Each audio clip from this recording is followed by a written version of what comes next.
All right, guys, look at this. We are doing the winterizations here in the state of New Jersey. We have to get the water out because winter's coming. This customer called us a little too late. So you can see I'm taking the cap off. Ice. There's ice inside. So we can't winterize it like that. Can't blow the system out. So what I like to do, my trick, you check the ball valves here in the backflow. You try to turn them. They're not going to turn. That means they're frozen. So with a torch, what I like to do, start heating up the copper pipe. Careful you don't burn the wire in case you're running next to it. Heat it up. Heat up the ball valve. And then you'll feel the handles loosen up. Keep warming up the backflow to the top. By the way, if you zoom in over here, you can see the top of the bell already crooked. That means the backflow already had an expansion inside, which means we have to repair it. We can do two things. We can get a repair kit for Fedco. Fedco does make a repair kit for it, or replace the whole backflow. Right now I'm in the process of heating up the second ball valve. There you go. It's freely now. All right. There you go. Now I'm going to connect the hose. Wow, if you can hear my compressor running. And now we're going to turn a zone on manually by turning the bleeder. And I'm going to have my guy turn the compressor on. And it should start blowing out the system. There you go, I hear it. Let me check where it is. I hear my compressor idling hard. There it is.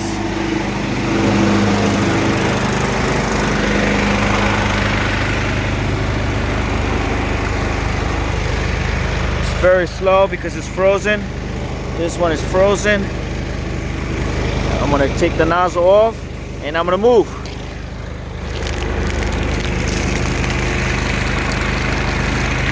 This is the water that would have stayed inside the system, and then throughout the winter it would have froze. And like I always say, it's 3 times more expensive to repair a system. Reason being, time and material. All right, so let me switch to the next zone.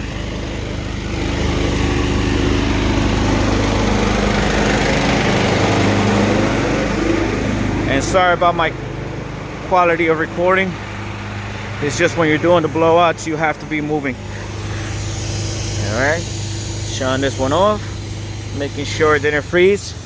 Yes, it does freeze as well when you have the compressor running, because the temperature right now we are at 22 degrees.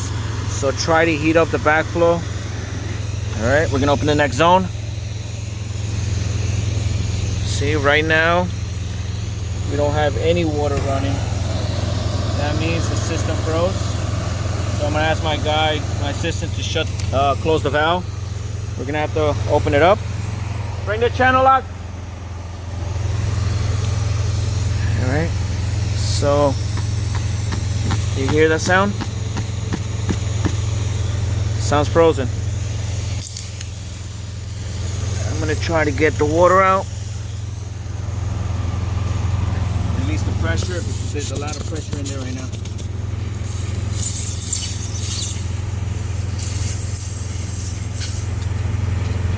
Okay. We're gonna have to disassemble the backflow. See if we find more ice. Somewhere there's a restriction, and it's not a root, it's ice. I like to keep everything organized, keep the little silicone nut on top of the bell. This is already crooked because it expanded and it broke. So yes, some of the little ears are going to break. It's normal. At this point, you don't have a choice. In my little trick, what I like to do, grab it with the teeth, grab just the top of the plastic so it spins, and it will spin. Ideally, in the perfect world, If this was not frozen, you will be able to take it off just by hand. Not in this case. All right, let me see if you can zoom in. This is what happened when you expand. The threads, with the pressure of the ice, it pushed them up. And since this is copper and brass, that means this lost its thread. Now zoom in and look at the little popsicles in there. All ice. So here we go. You gotta heat it up. Eliminate the restriction. One more thing I forgot to do. Take this off so you can see the water dripping down. Sometimes you will, sometimes you're not. Yes, it's a process. But this is what happens when you forget to shut the water off.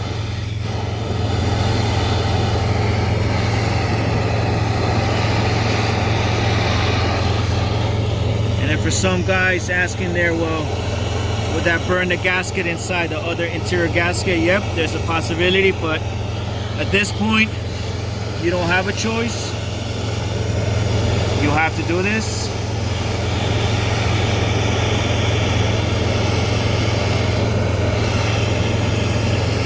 All right. If you look in there, the ice is gone. It's not visible.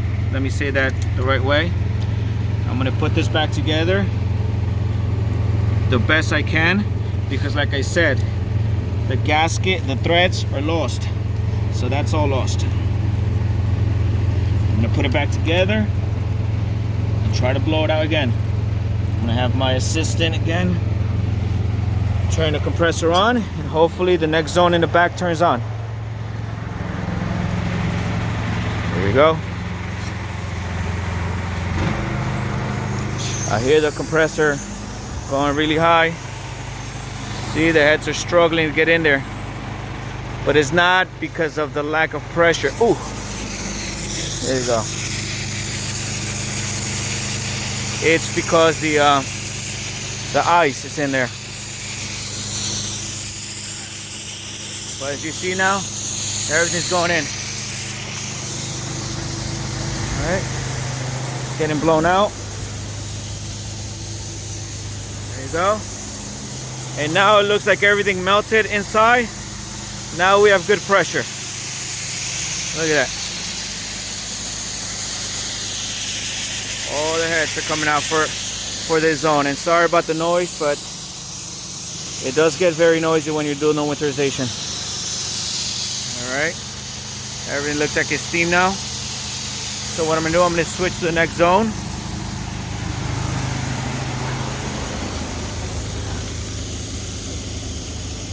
From the bleeder.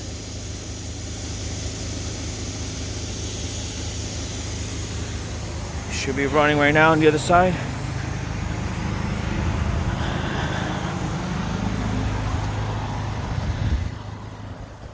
I hear it.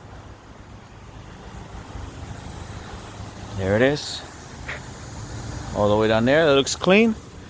I have one more zone to do, and then I'll explain to you what you guys have to do for the backflow. It is a procedure that I recommend, highly recommend.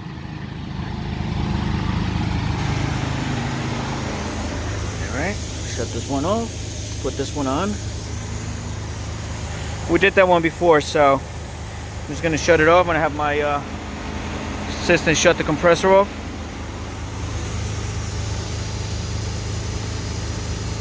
Never try to take this hose off while the compressor is running. It has a good pushback to it.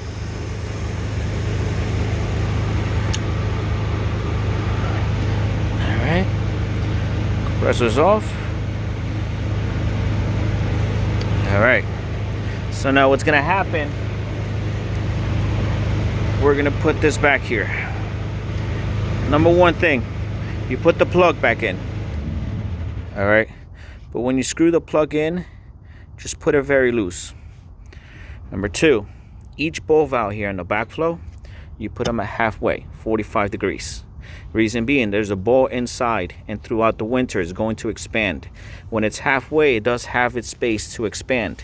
That means if you don't do that, if you don't open it, you're going to see a crack right here or under here, right next to the bowl valve. Like I said, there's a bowl inside, and if you don't do it, it will crack. No matter if the backflow is made out of gold, copper, brass, anything, nature will break it.